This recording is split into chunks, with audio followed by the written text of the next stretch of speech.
Value chain itu ada downstream, ada upstream. Di sini nggak dijelaskan ya. Titik tengahnya itu production, teman-teman. Production, kita mulai dari apa? Kita pertama sebelum produksi itu research dulu. Kita teliti dulu pasar itu pingin apa. Terus kita development, kita mengembangkan produk apa dulu. Nanti kalau sudah tahu mau produksi apa, kita beli bahan baku dari supplier. Lalu kita produksi, jadilah barang jadi. Barang jadi itu membutuhkan tenaga penjualan dan proses pemasaran supaya bisa laku ke tangan customer. Setelah laku, kita butuh distribusi, bagaimana caranya supaya bisa sampai di customer. Kalau sudah sampai di tangannya customer, kita mau jaga hubungan baik dengan customer, kita janjikan layanan after sales service itu seperti apa. Kalau jual mobil misalnya kita janjikan garansinya gratis service ke dealer setiap jalan 10.000 kilometer. Jadi mulai dari 1.000 km pertama, 2.000 km sampai 10.000 km pertama gratis misalnya gitu. Kalau kita jualannya produk elektronik, kita mau jaga relasi dengan customernya after sales-nya gimana? Kita janjikan garansi selama 1 tahun, 2 tahun ganti produk baru kalau produknya ada masalah, misalnya begitu. Dari rantai produksi ini, value chain ini, ke atas itu namanya upstream activity. Kalau semakin dekat sama pelanggan, dari production ke customer tadi namanya downstream activity. Kemudian di perusahaan-perusahaan yang terkini juga, kalian nanti di mata kuliah lain itu akan dijelaskan lebih dalam lagi, ada yang disebut dengan just-in-time inventory, artinya supaya kita tidak perlu mengeluarkan biaya menyimpan persediaan, misalnya aja persediaan bahan baku gitu ya.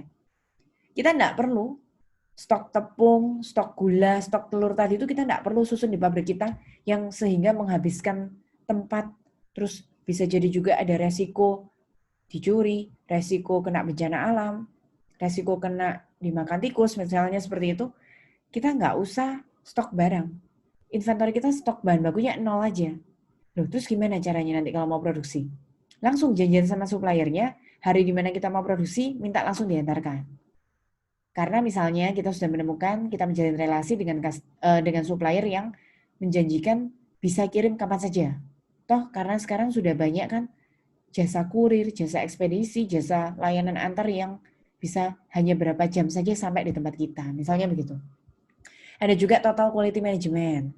Kita mau produknya, kita itu zero defect, jangan sampai ada cacatnya. Kita harus melakukan seperti apa. Terus ada theory of constraint, TOC. Gimana kalau kalian dengan mesin yang terbatas, kapasitas jam mesin yang terbatas, tapi ingin memproduksi kombinasi produk itu yang paling menguntungkan perusahaan.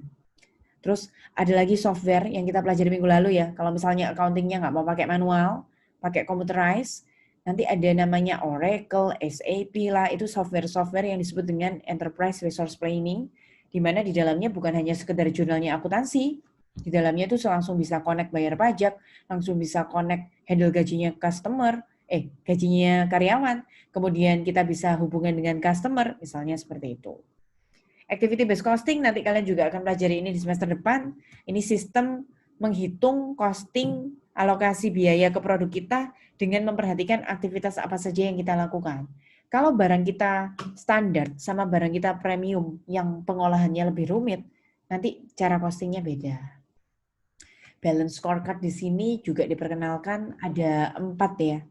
Ada 4 range balance scorecard itu di mana kita harus menjalin hubungan yang baik dulu sama karyawan.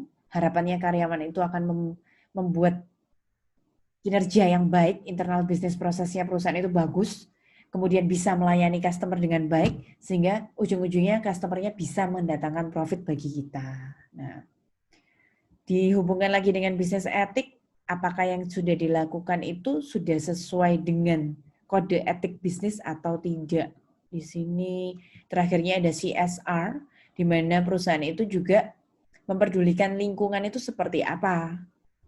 Kita harus bukan hanya peduli dengan profit kita. Di sini ada triple bottom line, ada people, profit, planet itu ya. Bagaimana kita bisa memperhatikan karyawan, terus kita tetap profit, dan juga kita cinta lingkungan itu gimana. Lingkungan sekitar perusahaan itu mulai dari penduduk sekitarnya pabrik, kemudian lingkungan alamnya pabrik itu supaya tetap lestari seperti apa, kira-kira seperti itu.